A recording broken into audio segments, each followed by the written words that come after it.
Kali ini saya akan membahas mengenai contoh 4.1.3, yang dimana untuk contoh pertama dikatakan di situ himpunan A1 adalah semua yang berada di interval terbuka 0, 1. Di sana apa? Di sana juga diberikan keterangan bahwa setiap titik-titik yang ada di interval tertutup 0, 1 itu merupakan titik klaster dari A1.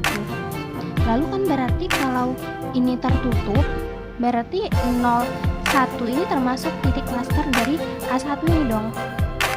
Gitu. Jadi semua titik yang ada di sini, itu semua itu termasuk titik klaster dari A1. Nah, 0 sama 1 ini kan bukan elemen dari A1 ya, tetapi dia itu ikut menjadi titik klaster dari A1. Ya, oke, jadi kita ambil ini lah, kita tunjukkan nih bahwa 1 adalah titik klaster dari A1. Yang dimana didefinisikan semua elemen di interval terbuka 0 dan 1 gitu kan. Nah, terus gimana pembuktiannya? Pembuktiannya itu ya ke definisi gitu. Berarti gimana? Berarti misal diambil nih sebarang delta lebih besar dari 0. Berarti gimana? Terus kan berarti terdapat X kan? Nah, kalau terdapat X kalau terdapat X berarti bisa kita pilih nih. Yang dipilih X itu berarti kan merupakan elemen dari A1. Gimana nih ya? X ini itu tidak sama dengan titik klasternya, nah, atau C-nya. Nah, di sini kan titik klasternya itu kan 1. Berarti X ini tidak sama dengan 1. Nah, ketika kita buat intervalnya, kita buat intervalnya dari interval terbuka 0, 1. Kan tadi kita pilih X ya, elemen A1 gitu kan. Kita ambil X nih, misal kita ambil di sini. Boleh kita ambil di sini atau bahkan mepet ke 1 ini. Boleh, yang penting dia tidak sama dengan 1. Misalnya kita ambil di sini X-nya. Berarti kan X ini masih berada di persekitaran 0 sama 1 ini. Nah, jadi semua persekitaran X itu selalu memuat anggota A1 kan? A1 selain X ini. Nah, berarti terbuktilah bahwasanya 1 ini ya termasuk dari titik klaster dari himpunan interval terbuka 0 dan 1. Oke, selanjutnya ke contoh 2, yaitu suatu himpunan berhingga tidak mempunyai titik klaster. Nah, kenapa? Misal nih, kita ambil himpunan A3 yang beranggotakan 1, 2, 3, 4. Kita buat titiknya ya, ini intervalnya 1, 2, 3, 4. Kemudian boleh nih kita pilih deltanya itu setengah. Berarti kan kalau setengah dia seperti ini kan, sepersekian kan. Ini seperti ini. Nah, selanjutnya di persekitaran ini kemudian diiriskan dengan A3 dikurangi dengan, misalnya ini kita ambil persekitaran 1. Ini kan bukan titik klasternya ya. Nah, ini persekitarannya terus diiriskan dengan A3 nih, berarti ini 1 aja kan, tapi 1 ini tuh kita ambil karena kan tadi kita iriskan dengan A3. Nah, berarti kalau ini udah diambil berarti ini kan kosong, maka himpunan kosong gitu kan, sehingga ini semua himpunan berhingga itu tidak memiliki titik klaster. Selanjutnya contoh yang ketiga itu himpunan tak berhingga N tidak memiliki titik klaster. Jadi misalnya nih kita memiliki himpunan A4 di mana anggotanya itu ada 1, 2, 3 dan seterusnya N.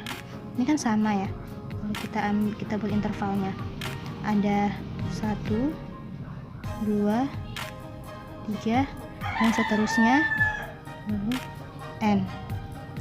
Nah, kita pilih misal deltanya itu sekian. Nah, ini kita persekitarannya kita iriskan dengan himpunannya, terus dikurangi dengan 1, 2, 3 dan seterusnya. Berarti apa? Berarti himpunan tak berhingga ini memang tidak memiliki titik klaster. Udah. Tuh.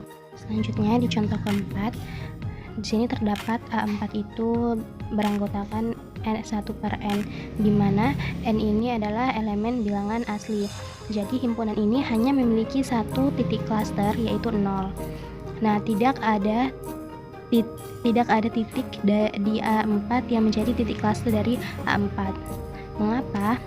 Jadi kita buktikan ya, bahwasannya 0 ini adalah titik klaster dari A4. Jadi kita ambil nih sebarang delta lebih besar dari 0. Nah, berarti kan dari AP ini gini, terdapat N0 elemen bilangan asli sedemikian sehingga delta lebih kecil dari N0, atau dapat kita tuliskan menjadi 1 per N0 kurang dari delta.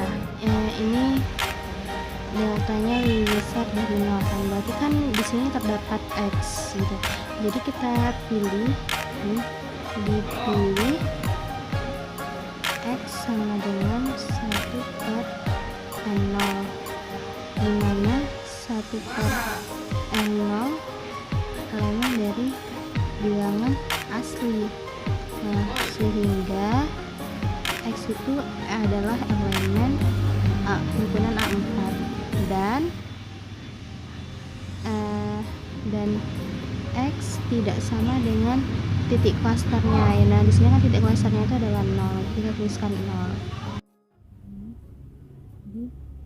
Dan mutlak X dikurang C itu sama dengan mutlak X-nya itu tadi 1 per N0 dikurang C-nya itu titik klasternya yaitu 0, hasilnya mutlak 1 per N0 sama dengan 1 per N0 lebih kecil dari delta. Nah, untuk sebarang delta lebih besar dari 0, maka 0 adalah titik klaster dari A4 gitu. Nah, jadi dapat ya ditunjukkan bahwasanya ketika diambil sebarang delta besar dari 0, maka terdapat X-nya itu X-nya itu dari elemen A4 ya, 1 per N0, dimana X itu elemen dari A4 dan X itu tidak sama dengan 0. Nah, kita masukkan di mutlak X dikurang C, itu hasilnya adalah 1 per N0 kurang dari delta. Nah, ini. Nah, untuk sebarang delta lebih besar dari 0, maka dia dapat mengikuti bahwasanya 0 ini adalah titik klaster dari A4. Selanjutnya kita akan bahas mengenai definisi limit fungsi di 4.1.4. Jadi di sini kita memiliki suatu grafik fungsi f yang terdefinisi di suatu selang. Lalu selang ini dikatakan selang terbuka. Lalu di selang terbuka ini terdapat suatu bilangan C, tapi dia tidak harus terdefinisi ya. Jadi dia ini tidak harus terdefinisi. Jadi di C ini dia boleh tidak terdefinisi. Jadi misal kalau kita tarik garis ke samping, ini dikatakan titik L ya. L. Nah, jadi misalnya nih kita ambil sembarang titik X ya, misalnya kita ambil titik X nih, sebut aja lah titik X1 di sekitaran C ini. Kan di sekitaran C ini dia terdefinisi ya. Jadi kalau kita ambil di sini titik X1, maka di sini dia nih ya, kita di garis, maka di sini dia menjadi f X1. Atau kita ambil lebih dekat lagi ke C, misalnya kita ambil lebih dekat lagi ke C, di sini kita beri simbol titik X2. Nah, kalau kita tarik garis lagi, ini menjadi f X2. Oke, sekarang bakalan kita ambil titik X dari sebelah kiri. Soalnya di sini kita jadikan ini titik X3. Tarik garis. Ini menjadi f X3.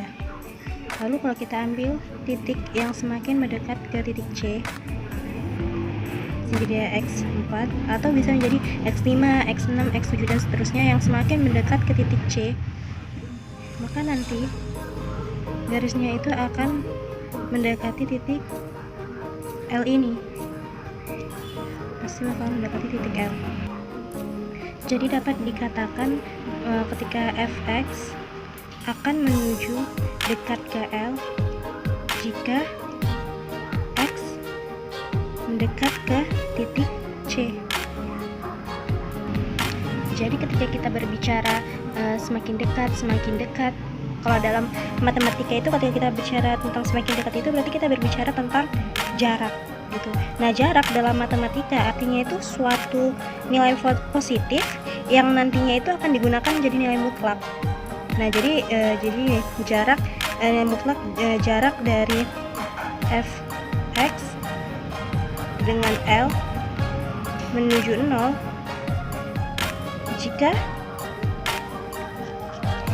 jika ya x-nya itu menuju C gitu, sama seperti ini tadi. Nah, ini kan tadi mendekat ke 0 gitu. Sebenarnya ini bisa kita dekatkan lagi ya, lebih spesifik. Jadi kita butuh suatu simbol. Ya, katakanlah kita bilang bahwa jarak dari fx ke L itu lebih kecil dari epsilon. Nah, epsilon di sini itu artinya suatu simbol positif ya. Jadi epsilon di sini, kita tulis di sini. Nah, epsilon di sini itu lebih besar dari 0. Nah, dia itu bernilai positif gitu. Yang dinyatakan itu yang paling kecil sekali gitu. Maka jika ada delta lebih besar 0, maka nilai mutlak dari x dikurang C lebih besar dari 0. Maksudnya ini bahkan berlaku jika ada delta lebih besar dari 0, yang dimana nilai mutlak x kurang C ini lebih kecil dari delta dan lebih besar dari 0. Jadi dapat dikatakan definisi limit fungsi itu misalkan himpunan A subset dari himpunan R dan C adalah titik klaster dari A untuk suatu fungsi A diberikan pada R, maka L elemen R dikatakan sebagai limit f di C. Jika memenuhi untuk semua epsilon lebih besar dari 0 terdapat delta lebih besar dari 0, sehingga jika x elemen A dan 0 lebih kecil dari nilai mutlak x kurang C dan ini lebih kecil dari delta, maka berlakulah nilai mutlak fx kurang L lebih kecil dari epsilon. Nah, seperti gambar ini tadi kan. Nah, ketika ada nilai subset himpunan A subset dari R, nah C yang tadi ini adalah titik klaster dari A untuk suatu fungsi, Nah, yang dimana L yang tadi ada titik L ini elemen dari himpunan R yang dikatakan sebagai limit f ya, limit f di C di titik klaster yang tadi.